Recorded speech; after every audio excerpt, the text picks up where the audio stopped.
Dear friends, this is the 7th of January 2021, and I've just found a few minutes to run through the key points of my article recently in the Times of India, a three-part article in which I explain how, in my view, Xi Jinping, the president of China, is directly behind the entire set of incidents that we have seen in 2020. So, this book, which I published in October, uh, The Great Hysteria and the Broken State, right? So, that book. And the question then is, what is the Great Hysteria? Not what is the Great Hysteria. So, who caused the Great Hysteria? How did it happen? How did whole of mankind, with all the so-called rational people, how did all of us suddenly become so irrational? And so I've devoted a complete chapter in the book to understanding why this happened. And over the past few weeks, I've actually been debating some of these issues and explained at a number of events and interviews with people. But I only found time in the last couple of weeks to really understand and finalize my views on this matter. So if you notice, my book had this thing about China's role. I started off with China's role. And I also had stuff about the Imperial College model of Neil Ferguson and his associates. There I had a number of other things like the WHO's involvement and so on, but they were not really brought together, right? So I didn't really understand what's happening. And if you notice that there's a lot of noise on the internet, a lot of what you call red herrings. The Great Reset, the banks and the John Rockefeller Foundation, the 5G, you name it, and you get some people running after that particular hypothesis. But it is very clear now that I've had a chance to really thoroughly understand. It is very, very clear, unambiguous, and everyone should pay attention to this because we are under attack, direct attack from China. So the Michael SPENGER, I don't know how you spell his last name, Michael SPENGER, I'm calling him. He wrote his article in September, which I only got to read much, much later, in probably about the late December. I managed to read it in detail. Also, the article of Stacy Rudin from the American Economic whatever Research Institute.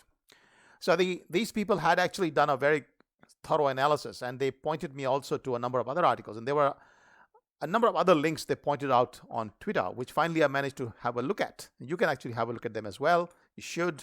I've sort of shared a number of these articles and links on my account under the hashtag Great Crime 2020. So initially I thought it's a great crime.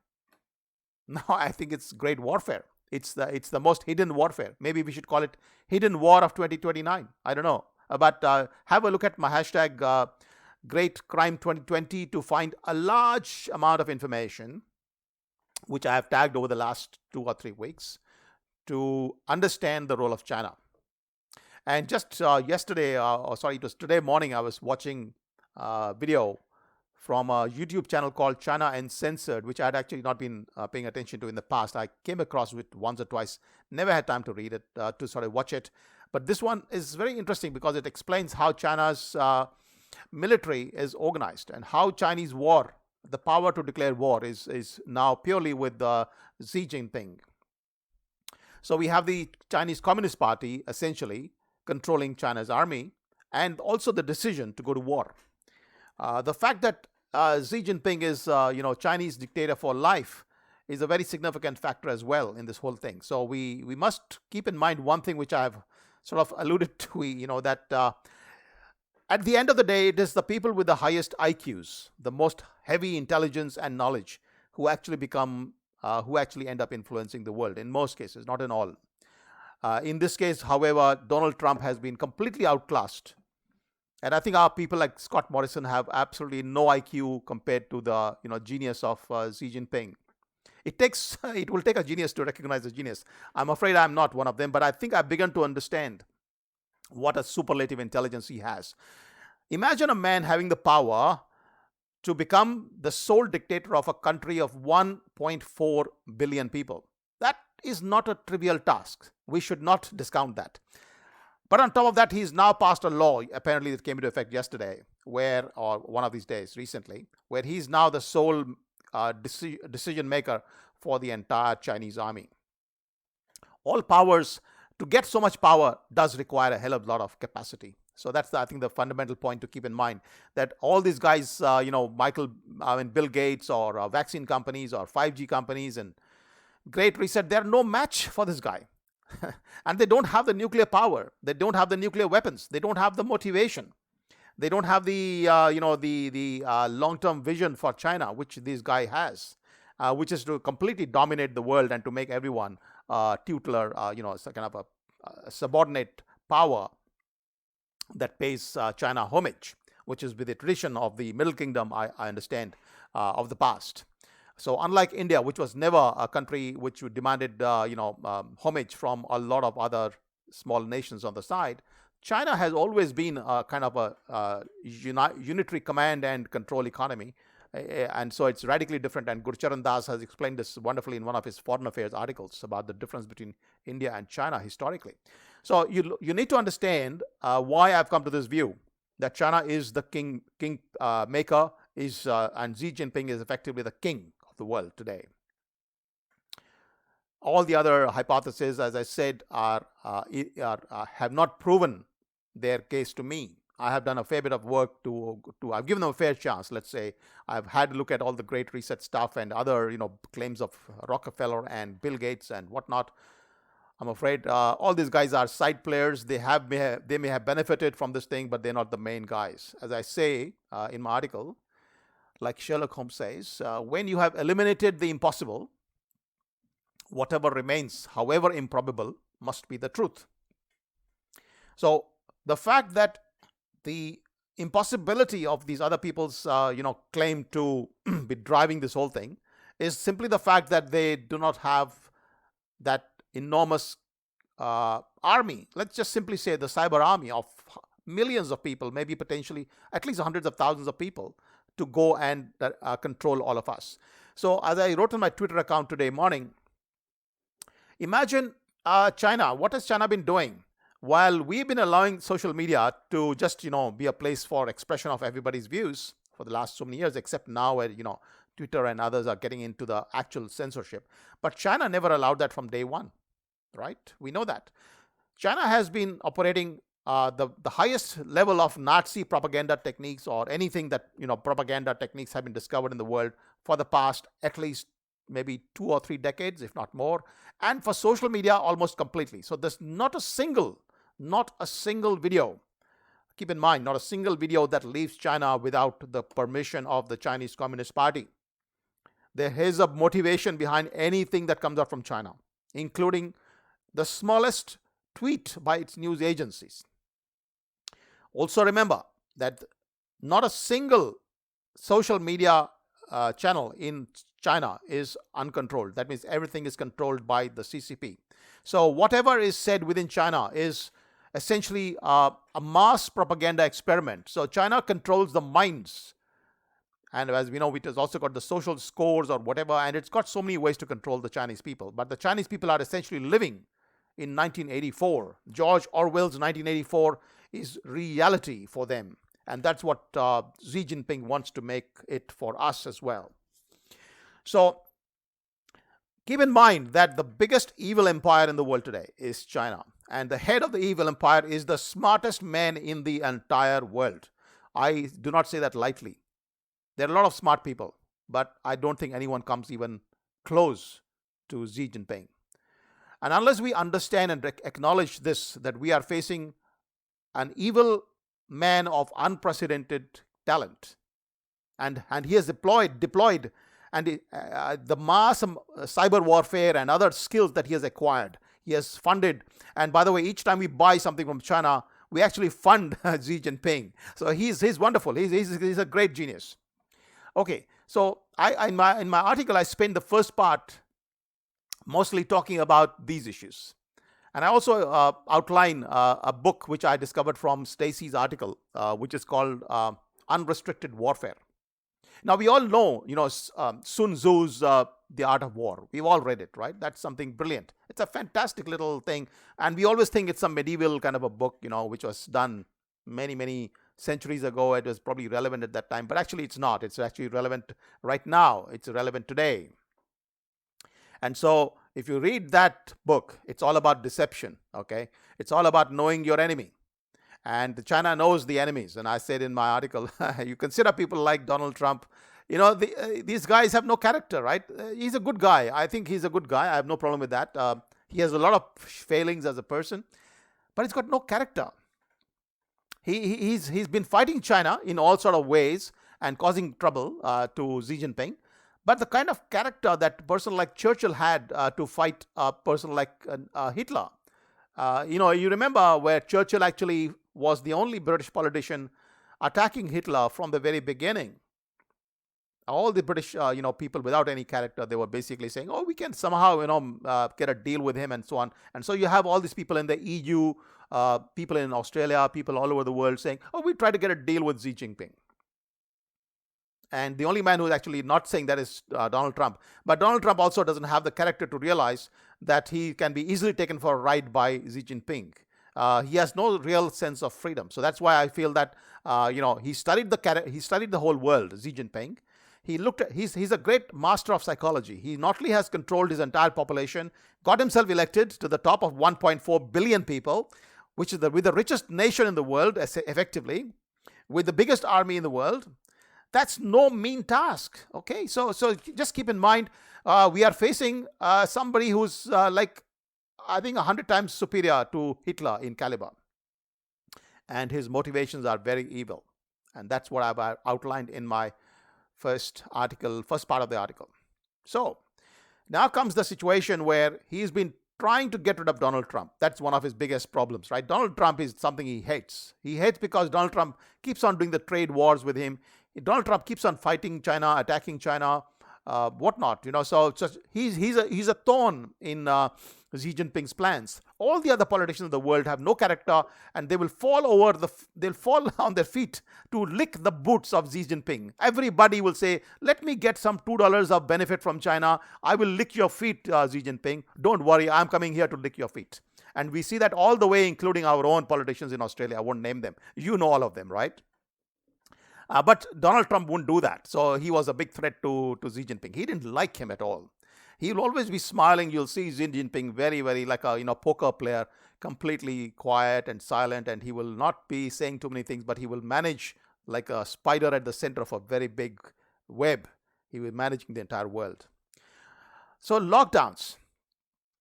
Lockdowns were never part of any science. They were rejected, they were considered, they were rejected by all the science across the entire world for a flu-like virus.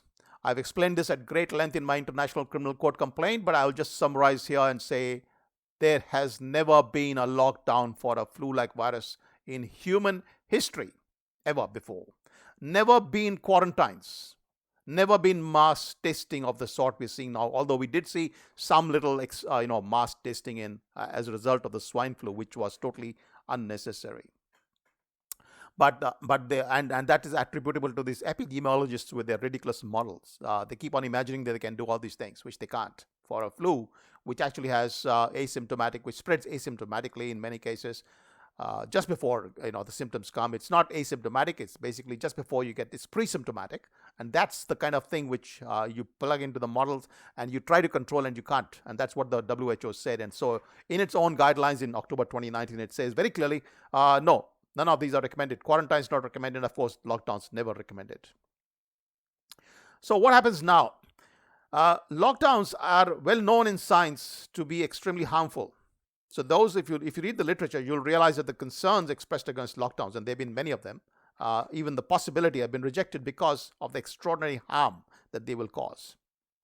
Public health has got some concerns also about the harms it causes. That's a good thing. It has got ethical concerns. If you read my complaint, you'll get a lot of information there. I won't go into details, but let me just say that lockdowns were never ever invented before Mr. Xi Jinping invented them. He is directly the inventor because we know it from his own speech of 3rd of February, where he actually claims credit for that particular invention. And it's all there in my thing. And you can go to my blog and check. You'll find all the information. So now what happens is but Xi Jinping knows that lockdowns are a very good way to damage a country, right? So that's a very good thing to do. He doesn't really care, as Ramesh Thakur has written in one of his recent articles. He doesn't really care if he's also going to damage his own people, because he's a dictator. Who cares about his own people, right? So he's very much interested in harming Donald Trump. He's very much interested in harming the West to reduce their armed power and financial power. So he once this thing happens, he invents this idea of lockdown, and then the question is, how is he going to get the world to implement it, right? And so that's where I discuss it in my second part, essentially where I'm talking about lockdowns, getting the World Health Organization as the key first step. So World Health Organization representative in China on the 24th, so the lockdowns were declared, I think, on the 20th or so of January. By the 22nd of January, there were a lot of people in the international media, a lot of experts saying this is unprecedented, this is going to harm people, etc. This is against human rights.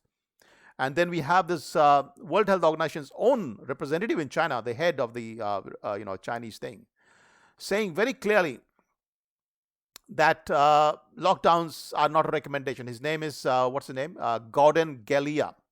Gordon Gallia is the head of the WHO in China on the 24th of January, one day after the lockdowns of Wuhan. He says these are not a recommendation of the WHO.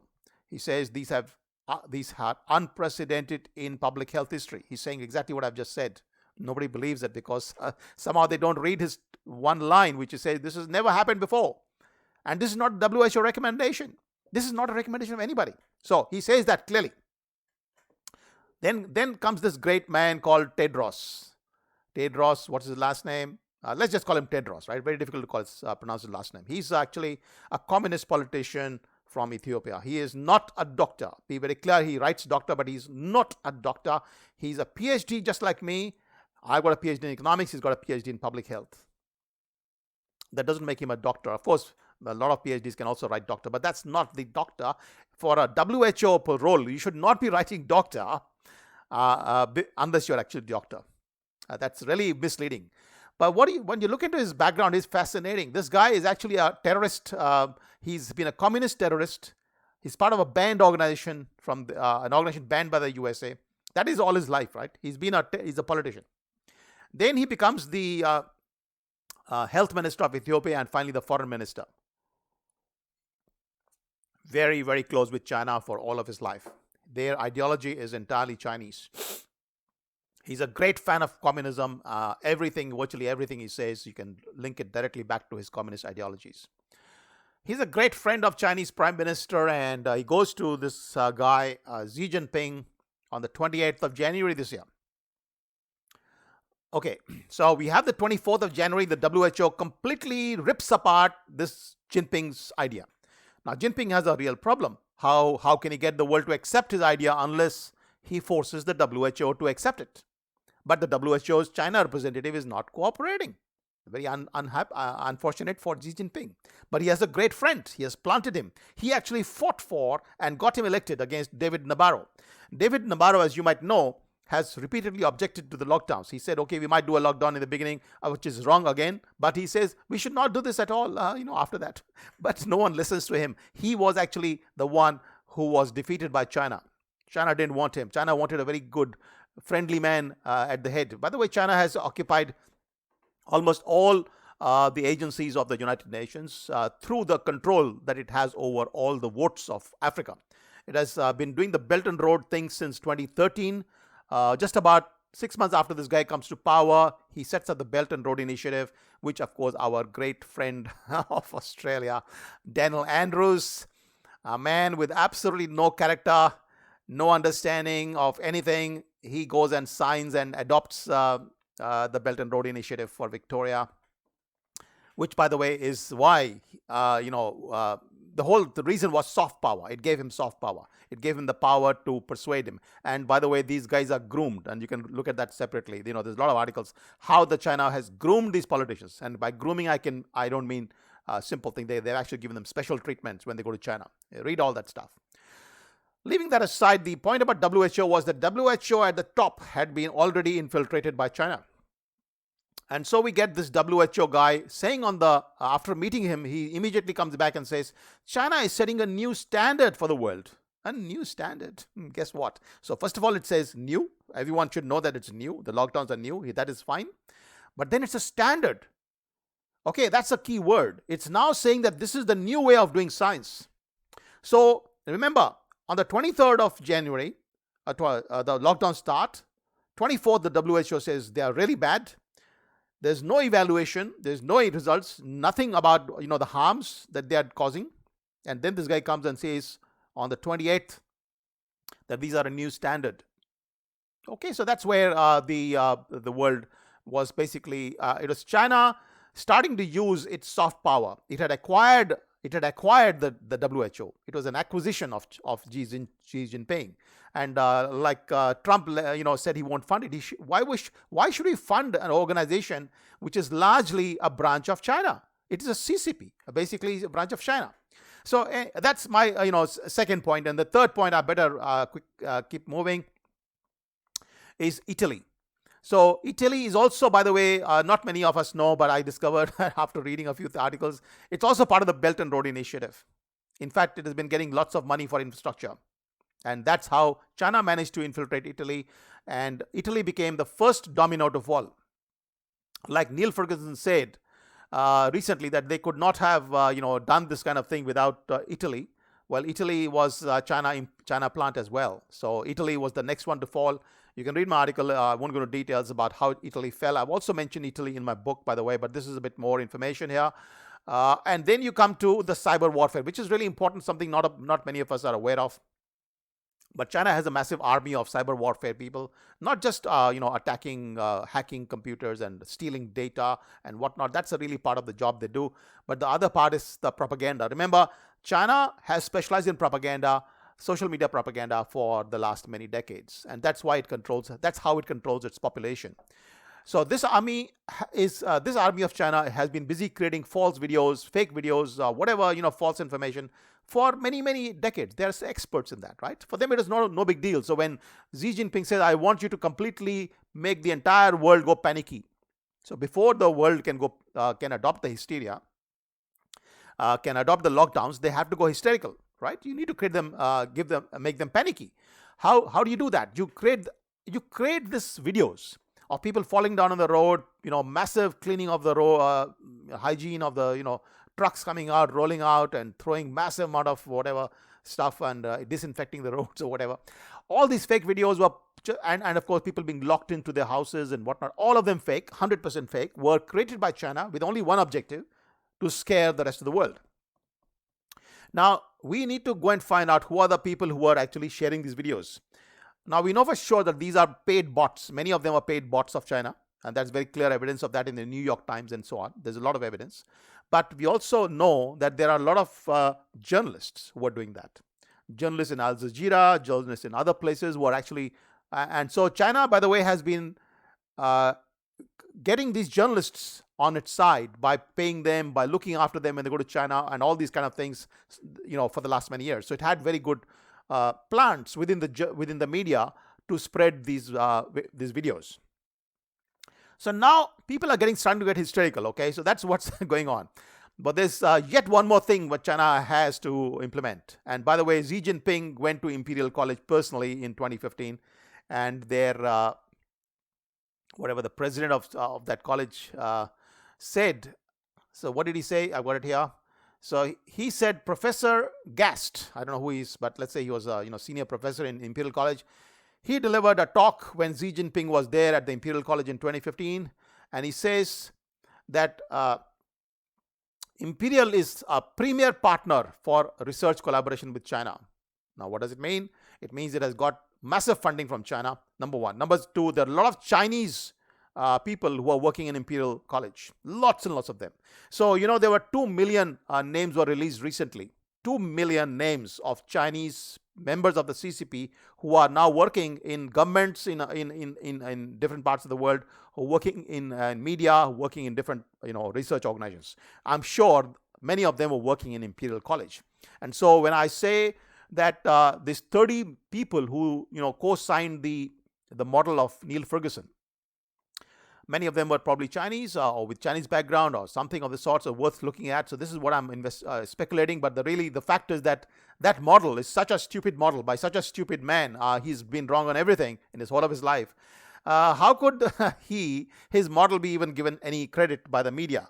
But the media was obviously bought. The people were getting hysterical, so he creates a hysterical model. We also had a similar model in the Doherty Institute here, and Doherty Institute has got funding from TikTok. TikTok is a Chinese CCP organization. Be very clear. Let's never assume that TikTok is an independent company. All Chinese companies are fully branches of the CCP. You should understand that every company in China with more than 50 people has to have a branch of the CCP, and CCP therefore sits on the board and decides everything. So TikTok, when TikTok decides to fund the Doherty Institute $2 million or something it funded recently, that's a long-term relationship with China. And so Australia is flooded with Chinese CCP plants. If you look at the institutions in Australia, you will find, I'm sure, there will be hundreds and hundreds of thousands of Chinese CCP members sitting in different parts of institutions in China, the Melbourne University, government of Victoria, the government of Australia, and so on. So they'll be flooded with them, okay? There's no doubt about it. So these models were created by Xi Jinping under his direction, not by him, but under his direction.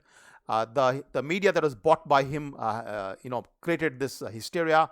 The videos were all churned out by his own army of cyber warfare people, and the groomed politicians. He's been grooming politicians. I said Dan Andrews, and of course Dan Andrews goes and meets, I don't know whether the Melbourne Consul General Long Zhu, whether he comes to meet him or Daniel Andrews goes, I don't know. But the net result is that in March, these two guys meet, our great, supporter of China, Mr. Dan Andrews, and he goes and praises the effort of China, saying China has been doing a tremendous effort to prevent and control the epidemic. Tremendous. There we are. So we have this Dan Andrews, who's been fully primed after so many visits to China, where he's been given special treatment. He also is part of the whole plan, where everybody starts promoting Xi Jinping's model. So Xi Jinping on his own was being rejected by the WHO's expert, but he managed to get the chief, he managed to get the fake videos, managed to get Italy Belt and Road Initiative, managed to get the models, and managed to get people like Dan Andrews. The whole thing, it is basically so big that we cannot imagine how well he managed to get the hysteria up and running.